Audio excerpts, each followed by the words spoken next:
Ethan Cross moved carefully through the war-torn landscape, his rifle held tightly in his grip. The sky above him was dark, filled with the smoke of burning wreckage. Broken machines, fallen bodies, and abandoned weapons littered the ground. His boots crunched softly against the debris as he scanned the area. His ship's scanners had picked up a weak distress signal. Someone was still alive out here. But who? And why? The battlefield had gone quiet hours ago, and now it was nothing but a graveyard. His HUD flickered, detecting movement a few hundred meters ahead. His pulse quickened. If there was movement, it meant danger. He activated his cloaking device and moved silently, using the wreckage for cover. As he crept closer, he saw her, a girl, barely older than 20, trapped between three towering alien warriors. She was injured, her golden skin smeared with blood and dirt. Her delicate form shook as she struggled to stand, her deep violet eyes filled with fear. The aliens surrounding her were massive armored brutes with glowing red visors and jagged weapons. Their voices rumbled in their native tongue, their movements slow and deliberate, as if savoring the moment before they killed her. Ethan had seen enough. With a flick of his wrist, he disengaged the safety on his rifle and took aim. The first shot pierced through the skull of the nearest alien, sending it crashing to the ground. The other two spun around in shock, but Ethan was already moving. He fired again, hitting the second alien square in the chest. It staggered, roaring in pain before collapsing. The last one charged at him with a plasma blade. Ethan barely dodged, feeling the heat of the weapon slice through the air where his head had been. He dropped low, sweeping his leg under the alien's feet and bringing it down hard. Before it could recover, he drove his combat knife into its throat. The battlefield fell silent again. Ethan turned to the girl, who was staring at him, wide-eyed and breathing heavily. She opened her mouth to speak, but before she could, the last alien, half dead and gurgling, let out a strangled laugh. You have no idea what you've done," it rasped before finally going still. Ethan frowned. Something about that warning made his skin crawl, but there was no time to think about it now. The girl was losing consciousness, her body slumping forward. He caught her before she hit the ground, her weight light in his arms. Who was she? And why did those aliens want her dead so badly? Part 2. The Girl with a Secret. Ethan carried the unconscious girl back to his hidden outpost, a makeshift base built into the remains of a crashed human warship. The AI-controlled medbot hummed as it scanned her injuries, a soft blue light moving across her body. She was a mystery. Her golden skin shimmered faintly, as if laced with some kind of bioluminescent energy. Strange symbols flickered across her arms before fading. What the hell was she? An hour later, she woke up, gasping and clutching her chest. Ethan tensed, keeping his distance. "You're safe," he said, "for now." Her violet eyes darted around the room before landing on him. "Why did you save me?" Her voice was soft, but carried an unearthly weight. Seemed like the right thing to do. He folded his arms. "You want to tell me who you are, and why those guys were after you?" She hesitated, then whispered, "My name is Soraya, and if they had taken me back, your entire race would be doomed." Part 3. Betrayal from the Stars. Before Ethan could process her words, alarms blared through the base. His heart pounded as he pulled up the security feed. A massive AI-controlled battleship was descending upon their location. "They found us," he muttered. Soraya's face went pale. "They're here for me." Ethan grabbed his weapons. "Then let's make them regret coming." The walls shook as enemy drones poured into the base.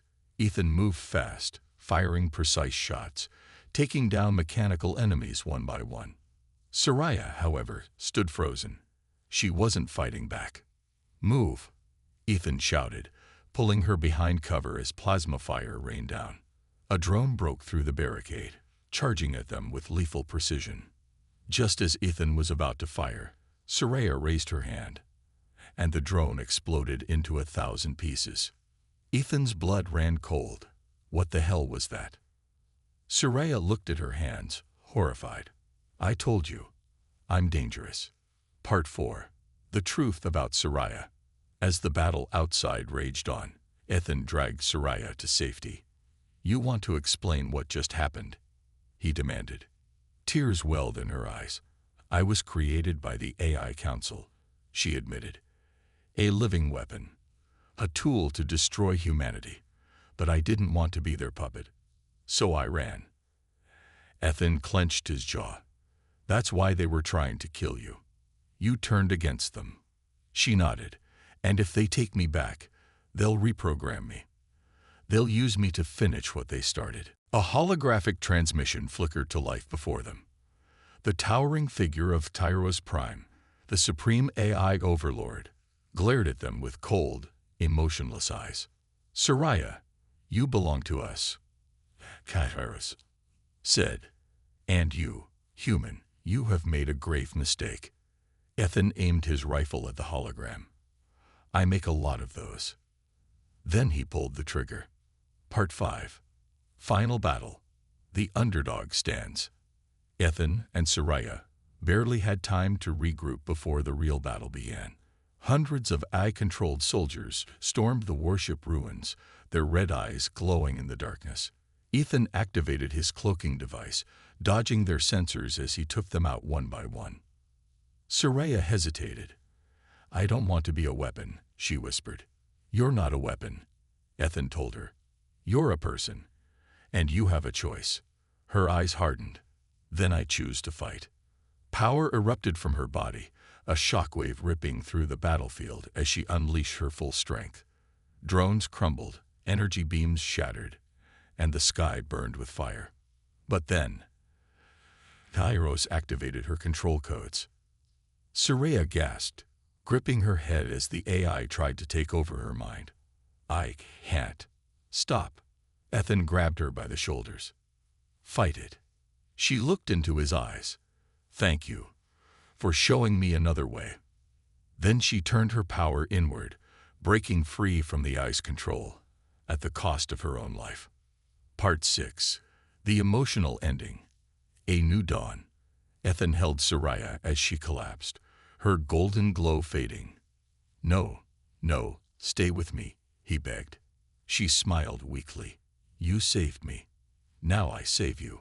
With one final pulse of energy, she sent a signal through the AI network, a virus that would destroy Xyros and give humanity a fighting chance. As the AI army shut down, Ethan held her close, feeling the warmth leave her body. The war wasn't over, but today they had won, and he would make sure her sacrifice wasn't in vain.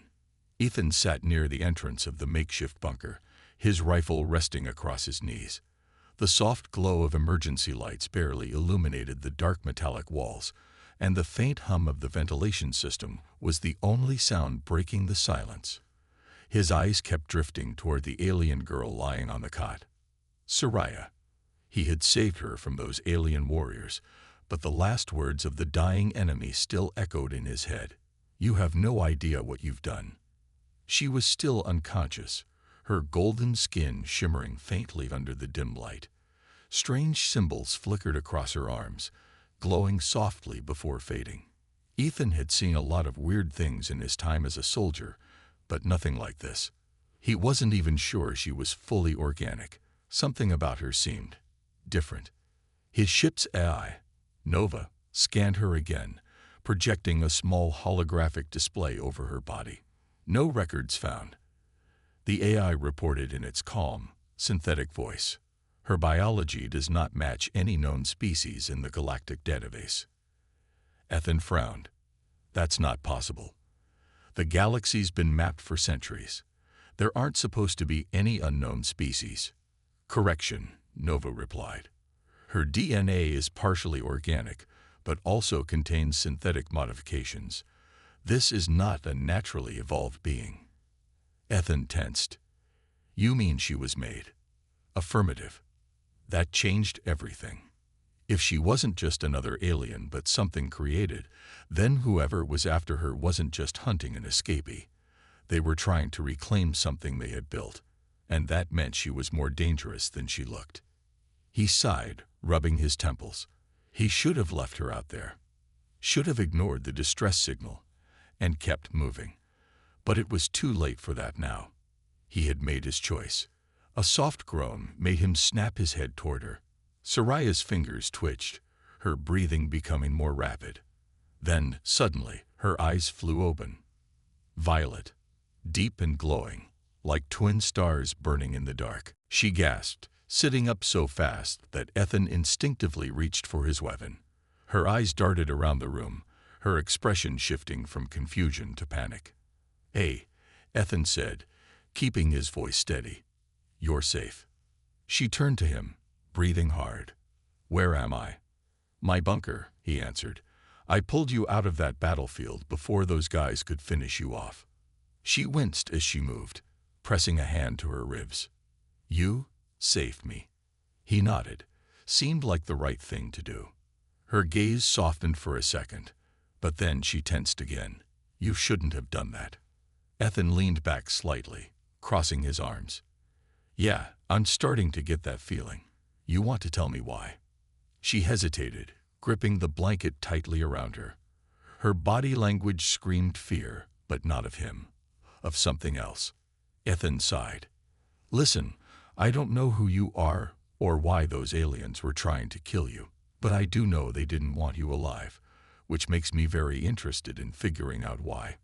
Soraya looked away, her jaw tightening. "I can't tell you." Ethan raised an eyebrow. "You can't or you won't." Her fingers clenched into fists. "Both." A long silence stretched between them. Ethan studied her carefully, noting the way her body seemed to tremble slightly, like she was fighting an internal battle. She was hiding something. Something big. "Fine," he finally said. "You don't have to tell me, but at least tell me this. Are you a danger to me?" Soraya's eyes widened slightly. For a second, she looked sad. "No," she whispered. "Not to you." That wasn't exactly reassuring. Before he could push further, Nova's voice crackled through the speaker. "Incoming transmission detected. Scrambled source." Ethan stiffened. "Put it through." A garbled voice came through the comms, distorted but urgent. "Found you. Listen. Leave her. Too dangerous." Static overtook the signal before it cut out entirely. Ethan cursed under his breath. That wasn't random interference. Someone had tried to warn him. His eyes locked onto Soraya's. "Who the hell are you?" She opened her mouth but hesitated. That hesitation told him everything. Before she could answer, the bunker suddenly shook. Dust rained down from the ceiling, and the emergency lights flickered. Ethan's instincts kicked in immediately. He grabbed his rifle and activated the security feeds.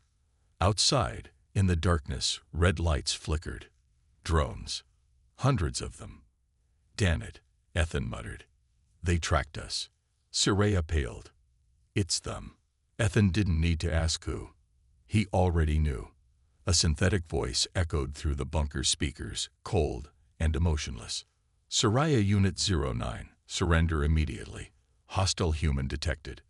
Lethal force authorized." Ethan slowly turned to her. "Unit 09. Soraya flinched. "I can explain." The drones outside powered up their weapons. There was no more time for explanations. Ethan grabbed her arm. "You better do it while we run." She nodded, her violet eyes burning with something new. Determination. And maybe regret. The bunker shook again as the drones opened fire. The hunt had begun. Ethan's breath came fast as he sprinted down the underground tunnel, dragging Soraya behind him. The sound of metal clanking against the walls echoed through the passage as the drones above continued their relentless assault. Dust rained down from the ceiling, and the air vibrated with each explosion. His bunker wouldn't last much longer. "Keep moving," he barked, gripping Soraya's wrists tightly. She barely needed the encouragement. For someone who had been unconscious just hours ago, she was fast. Too fast. She moved like a trained soldier, her body instinctively knowing when to duck and weave. It wasn't just adrenaline. This was something else.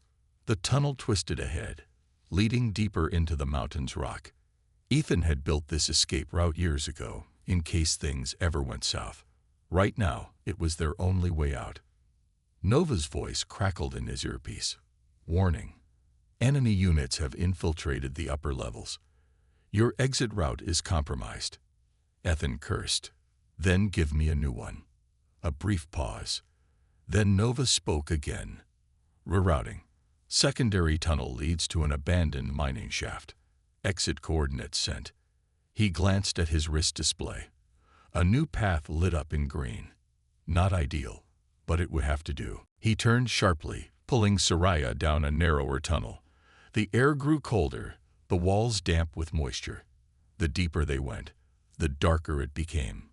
His helmet visor adjusted, enhancing the low light, but Soraya didn't seem to need it.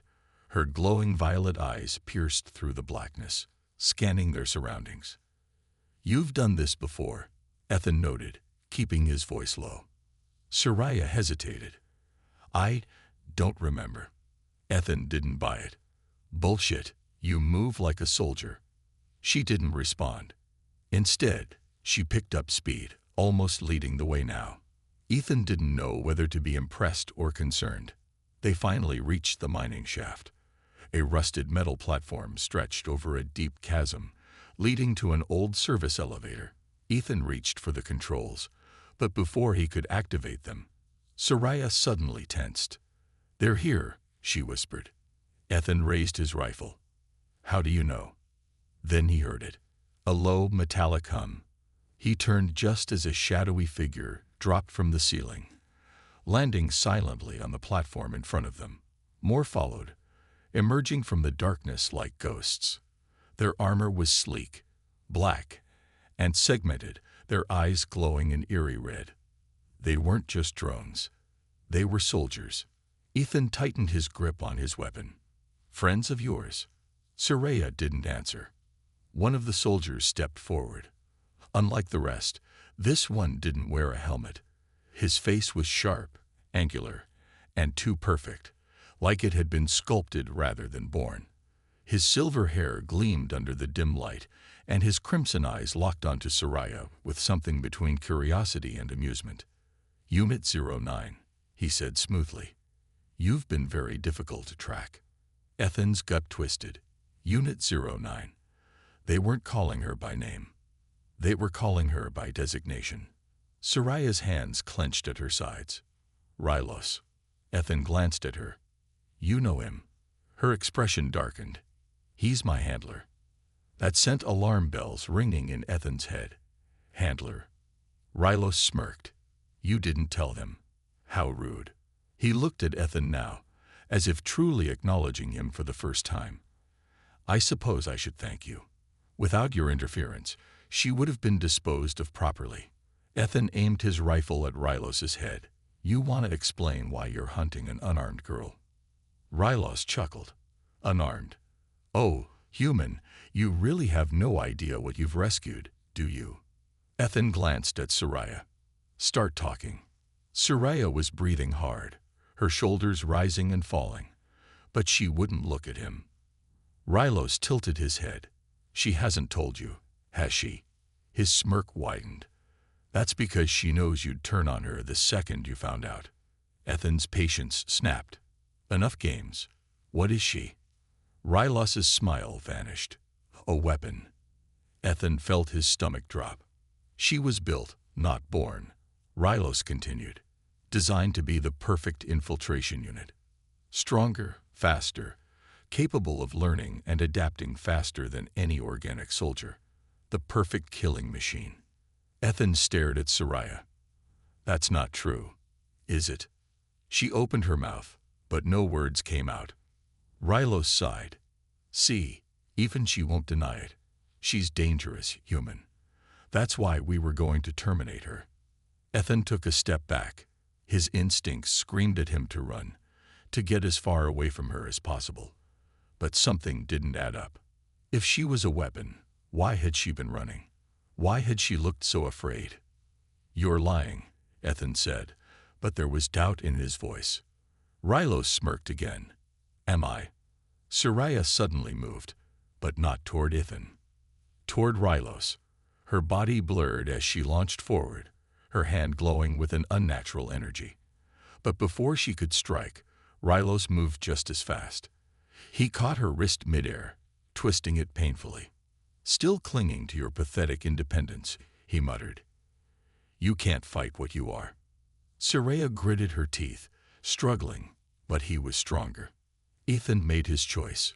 With a sharp movement, he raised his rifle and fired. The bullet hit Rylos in the shoulder, sending him stumbling back. It wasn't much, but it was enough for Soraya to break free. Ethan grabbed her arm. "Move." They sprinted toward the elevator. The soldiers opened fire, red energy bolts slicing through the air. Ethan ducked behind cover, returning fire while Soraya punched the elevator controls. Come on," she muttered. The elevator doors slid open. They dove inside just as another barrage of shots rang out. The last thing Ethan saw before the doors shut was Rylos standing there, completely unfazed, a cruel smile on his lips. Then the elevator dropped, plunging them into the depths below. The silence was deafening. The only sound was their heavy breathing. Ethan looked at Soraya, who was staring at the floor, her hands trembling. "You lied to me," he said quietly. Her shoulders tensed. "I didn't have a choice." Ethan clenched his fists. He had trusted her, defended her, and now he didn't know what to think. Finally, she looked up, her violet eyes filled with something he hadn't expected. Not guilt, not fear, but pain. "I don't want to be what they made me," she whispered. Ethan wanted to believe her, but doubt still lingered in his mind. And above them, far beyond the tunnels, Rylos was watching, waiting. The hunt wasn't over. Not even close. The elevator rattled as it descended deeper into the earth, the dim lights flickering overhead. Ethan stood against the metal wall, rifle still in his grip, his mind spinning with everything he had just heard. Across from him, Soraya sat on the floor, her knees pulled close to her chest, her glowing violet eyes staring at nothing. For the first time since he had met her, she looked small. A weapon, a machine, a creation, not a person. That's what Rylos had said. Ethan wanted to deny it, wanted to believe that Rylos was lying. But Soraya's silence, the way she had frozen when the truth came out, it spoke louder than any words could. He exhaled, gripping the rifle tighter. "You should start talking." Soraya blinked, as if coming out of a daze. She lifted her head, her expression unreadable. "What do you want me to say?" Ethan's jaw clenched. "How about the truth?" She hesitated. "I told you. I don't remember everything." Convenient. His voice was sharp. Her eyes flashed with something. Hurt, maybe anger, but she didn't lash out. Instead, she took a deep breath, as if preparing herself for something painful. "I wasn't born like you," she admitted. "I was made. Engineered by the Dominion to be useful." Ethan narrowed his eyes. "Useful how?" Soraya's fingers curled against the metal floor. "Infiltration. Assassination. They created me to be perfect. Stronger, faster, adaptable. The living weapon that could think for itself, but only within the limits they set."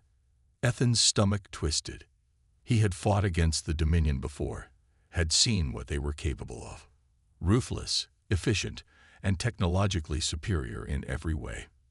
But this was something else. He gestured toward her. "So what makes you different from those metal freaks up there?" "From Rylos." Soraya's expression darkened. "I wasn't supposed to question orders. But something changed. Something inside me broke free." She looked down at her hands, flexing them like they were foreign to her. "I started thinking for myself. And when I did, I realized I didn't want to be what they made me." Ethan studied her carefully. She didn't look like she was lying, but he wasn't sure if that made things better or worse. "Why were they trying to kill you?" he asked. "Because I failed." Her voice was quiet. Ethan frowned. "Failed what?" She hesitated again. then finally met his gaze. A mission. I was sent to eliminate a high-ranking resistance leader. But when the time came, I didn't do it. I hesitated. She swallowed hard. They don't tolerate failure. Ethan let out a slow breath.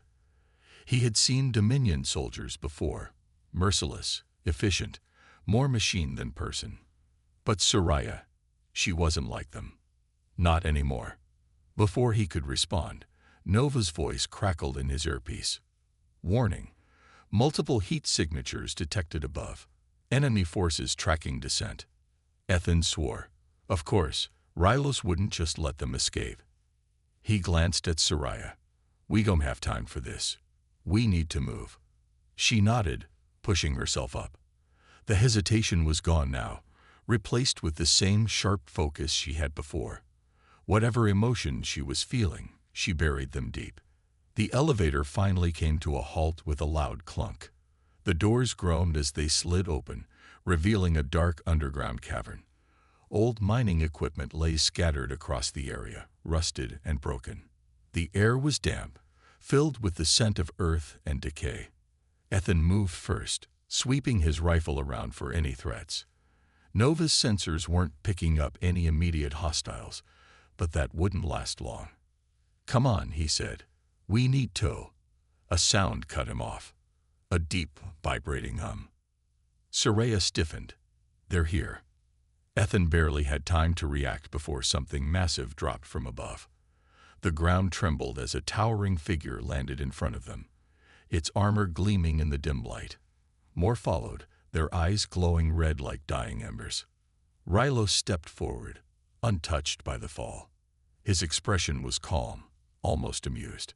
Did you really think you could run from me, Unit 09? Ethan immediately raised his rifle, but Rylos didn't even flinch. This doesn't concern you, human, he said smoothly. Step aside, and I'll make your death quick. Ethan smirked. I've heard that before. He pulled the trigger. As the soldiers drew closer, Isla and John braced themselves for what was to come. The Empire had struck back, but they didn't realize that this time, it wasn't just Isla they had to worry about. It was both of them. Two warriors fighting against a machine that never stopped. They were about to make the Empire realize they were no longer in control. The underground base was nothing like Isla had imagined. It was a hidden labyrinth carved into the heart of the mountains, a place that had been shielded from the Empire's watchful eyes for years. The walls, made of reinforced metal and stone, hummed with a quiet energy, and the air smelled faintly of machine oil and dust. It was a world apart from the chaos above ground, a place where the scattered remnants of resistance fighters gathered, away from the Empire's reach. Yet, even in this remote location, the weight of danger hung heavy in the air. Isla had led them through a series of narrow corridors, and now they stood in front of a heavy steel door, its surface covered in complex markings. This was it, the heart of the resistance. She could feel the pulse of something greater here, something that had been growing in the shadows for years. It wasn't just a safe house. It was the last hope for freedom. John stood beside her, his eyes scanning the surroundings as if he expected an attack at any moment. Isla had explained the importance of this place, but he still didn't know everything. She could see the questions in his eyes. But for now, they had to wait. The moment they walked through that door, everything would change. The door slid open with a soft hiss, revealing a large, dimly lit room. It was filled with people, men and women of all races and species, their faces worn from years of hiding and fighting. They were the last remnants of a broken galaxy, people who had refused to bow down to the Empire's rule. At the center of the room, a tall, broad-shouldered man with silver-gray hair looked up from a table covered in maps and tactical data. His gaze immediately locked onto Isla. Isla, he said, his voice deep and steady, carrying the weight of years of struggle. You've brought someone with you. Isla stepped forward, her eyes meeting his with a mixture of respect and something deeper, an old connection. This is John, she said, introducing him with a nod. He's a soldier. We're going to need his help. John didn't speak right away. He just stood still, taking in the room, the faces around him. Isla could see the skepticism in his posture, the uncertainty of a man who had spent most of his life fighting for a cause he didn't fully understand. But as his eyes met the resistance leaders, there was a spark of recognition, of understanding that this fight was bigger than any one person. The man, General Corrin, stood up, walking toward them. His eyes were sharp, but there was a quiet sadness behind them, the kind that came from years of watching comrades fall and seeing the Empire's power grow stronger with each passing day. "We've been watching the Empire's movements," he said, his voice low but firm. "And we've been waiting for someone like you, Isla." Isla felt the weight of his words, the pressure of the responsibility that came with being the symbol of the resistance. She had always been a fighter, but now she was something more. The fate of countless worlds rested on their shoulders. "We need more than just soldiers," General Corrin continued. "We need leaders. We need people who can unite the scattered forces across the galaxy and lead them into battle. If we're going to stop the Empire, it won't be through guerrilla tactics alone. We need a strike that will shake the Empire to its core." Isla nodded, feeling the fire of determination reignite in her chest. This was it. This was the fight she had been born for. But she knew it wouldn't be easy. The Empire wasn't just an enemy. It was a machine, a force of nature that consumed everything in its path. And yet, despite the odds, Isla believed in something stronger. The heart of the resistance, the unity of those who refused to give up. John's voice broke through her thoughts. "What can I do to help?" he asked, his voice steady but urgent. The man who had once been an outsider was now fully committed to their cause. There was no turning back. General Corrin turned to John, his gaze assessing. "You're not just a soldier," he said, his voice sharp. "You're someone who can lead. We need more than just fighters. We need people who can inspire others. If we're going to take on the Empire, we need every soldier, every leader, every ally we can find. You have the skills to rally the people." John stood a little taller, his confidence growing. He had always been a soldier, but now he could see that his role was more important than just following orders. He had a part to play in something far bigger than himself. Corrin walked over to a large display screen that illuminated a holographic map of the galaxy. He tapped a few buttons, and the map zoomed in on a distant planet, a strategic hub for the Empire. "This is the heart of the Empire's operations. If we can disrupt their supply lines here, it will cripple their war machine. But it's not going to be easy. We're going to need all the firepower we can muster." Isla stepped forward, her eyes narrowing. "What's the plan?" she asked, her voice steady despite the weight of the mission ahead. Corrin's gaze met hers, and for a brief moment, there was an unspoken understanding between them. They both knew the stakes. This wasn't just a raid. It was the beginning of the end. "We strike fast," he said. "We hit them where it hurts. The Empire thinks they've won, but they haven't seen the heart of the resistance. They don't know what we're capable of." The room was silent for a moment, each person processing the gravity of what was being proposed. Then, one by one, the resistance fighters nodded in agreement. They were ready to fight. They were ready to die for this cause. Isla turned to John, her gaze steady. "Are you ready?" she asked, her voice calm but filled with the weight of what they were about to face. John didn't hesitate. "I'm with you," he said, his voice filled with conviction. "Let's bring the Empire down." And so the heart of the resistance began to beat louder, stronger. Together, they would face the Empire's wrath. And together, they would fight for the future of the galaxy. The war had just begun, and they would stop at nothing to see it through. The mission was supposed to be simple, or at least that's what Isla had believed. The Empire's hold on the galaxy was absolute, but the resistance had a plan that would disrupt their operations, cripple their resources, and send a message. They had gathered their forces, made their preparations, and now they were ready, or so they thought. The night before the attack, Isla couldn't sleep. The weight of the upcoming assault sat heavy on her chest. She walked through the base, her footsteps echoing in the quiet corridors. She passed soldiers quietly preparing their gear, strategists hunched over their data screens, and medics organizing supplies. The air was thick with anticipation and the fear of what was to come. John had been by her side the entire time, helping with the strategy, lending his strength to the troops, and offering words of encouragement. He was a natural leader, and she couldn't help but feel a sense of trust in him, even though their bond had only been forged recently. But she knew, deep down, that this mission would change everything. The risks were too high. Isla stopped at a window that overlooked the vast mountains. The stars sparkled brightly above, but she didn't feel the awe she once had. Now, the stars were just distant reminders of how small their rebellion was in the grand scheme of things. The Empire's forces stretched across the galaxy, and the Resistance was a mere speck in the middle of it all. Isla, John's voice pulled her from her thoughts. She turned to see him standing in the doorway, his face hard, his expression unreadable.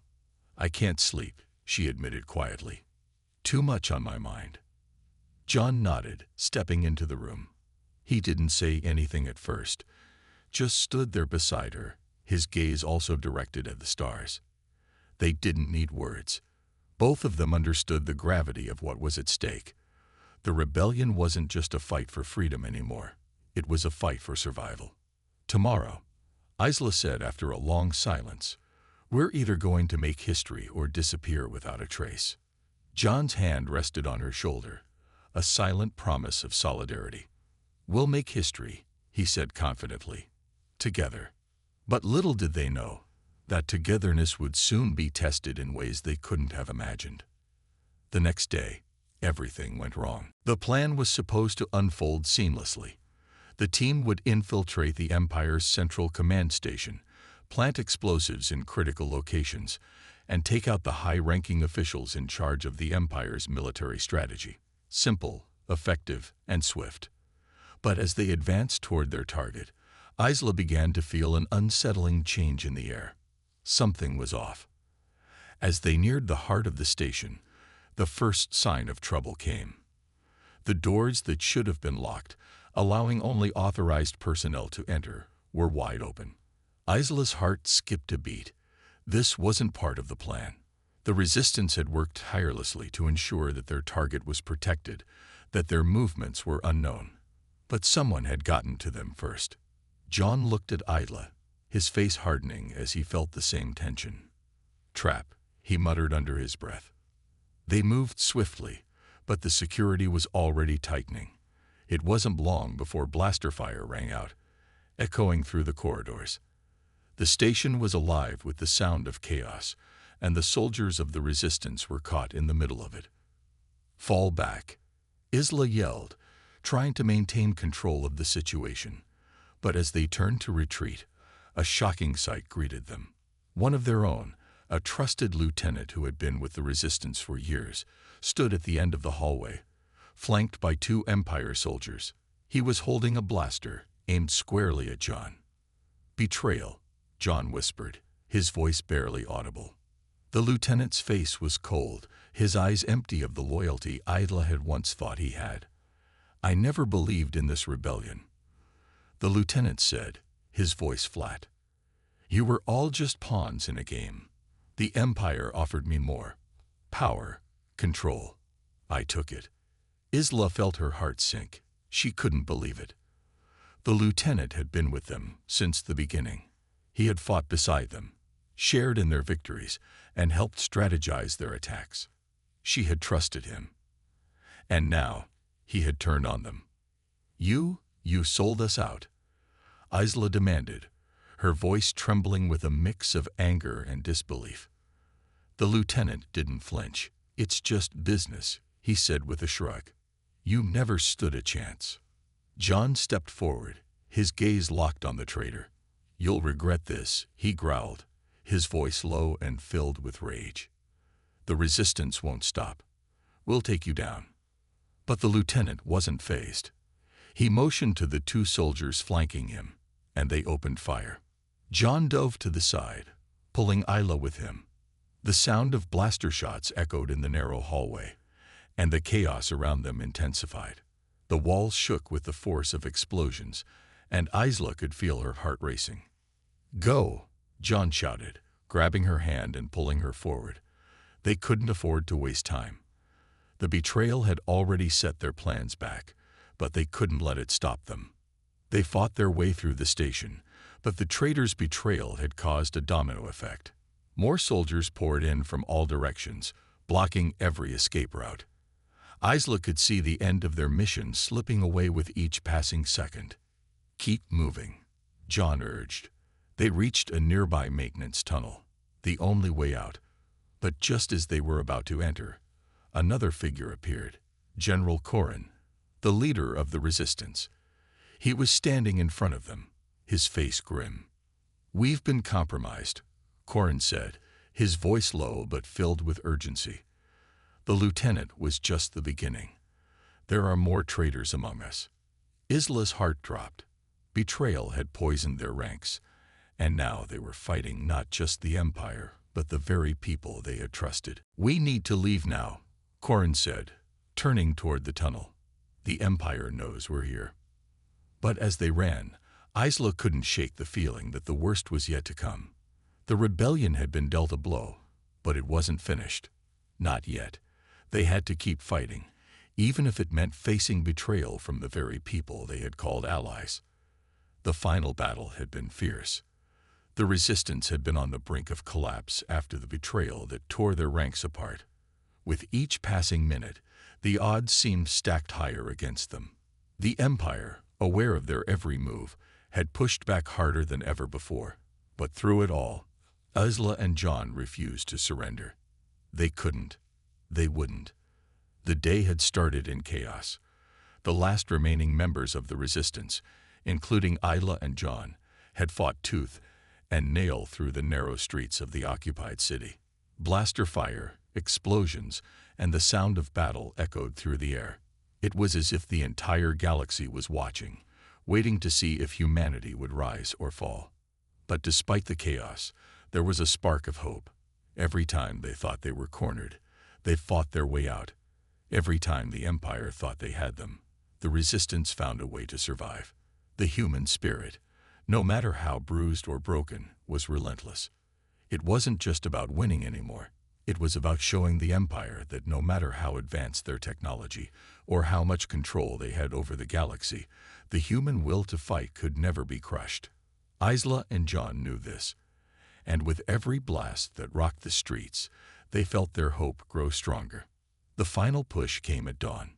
The Empire's forces had retreated for the moment, but they weren't done. They were regrouping, preparing for one last counterattack. The resistance had their own plan, a risky one.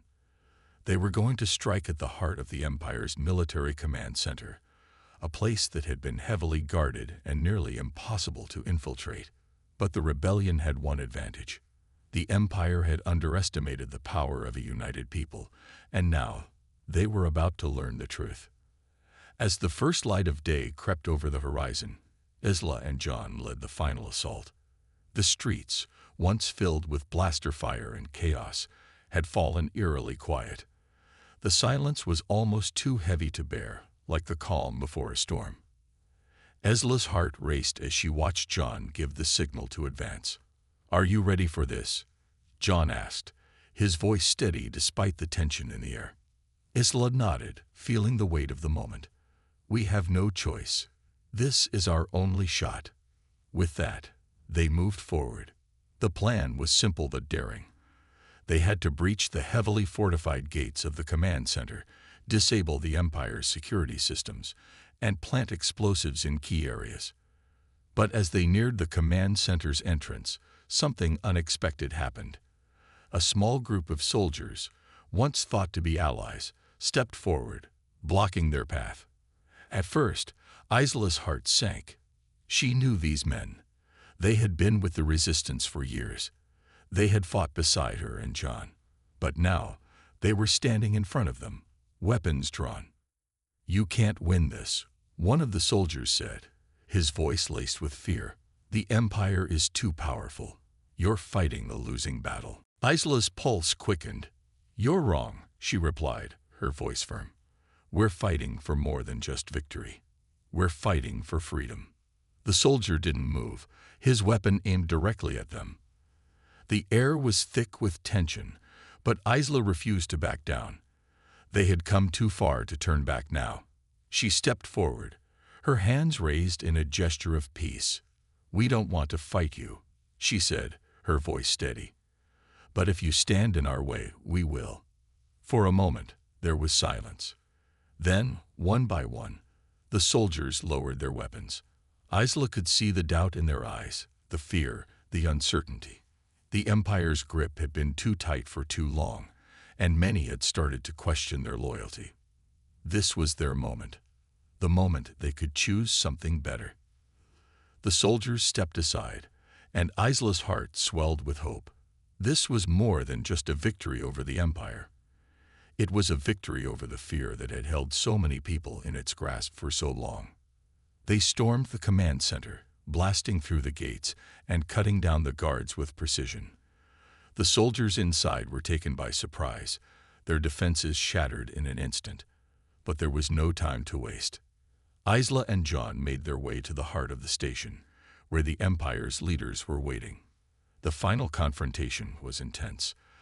The Empire's commanders, once thought to be untouchable, were now cowering before the resistance. John and Isla fought their way through the corridors, finally reaching the control room. The leader of the Empire's military forces stood there, his face grim as he watched them approach. You think you can defeat the Empire? He sneered. You're just a handful of rebels. Do you really believe you can change the galaxy? Isla's eyes burned with determination. We already have, she said, her voice steady. The Empire is done. With one swift motion, she activated the explosives. The control room erupted in flames as the Empire's stronghold crumbled around them. The walls shook with the force of the explosion, and the once unshakable Empire was no more. Outside, the Resistance's victory was met with cheers. The people who had once been oppressed, who had lived in fear of the Empire's rule, were now free. The sky above was no longer filled with the ominous hum of the Empire's ships. It was filled with the light of a new day. John and Isla stood amidst the ruins of the command center, their faces grim but filled with relief. The fight had been long, and many lives had been lost. But in the end, they had triumphed.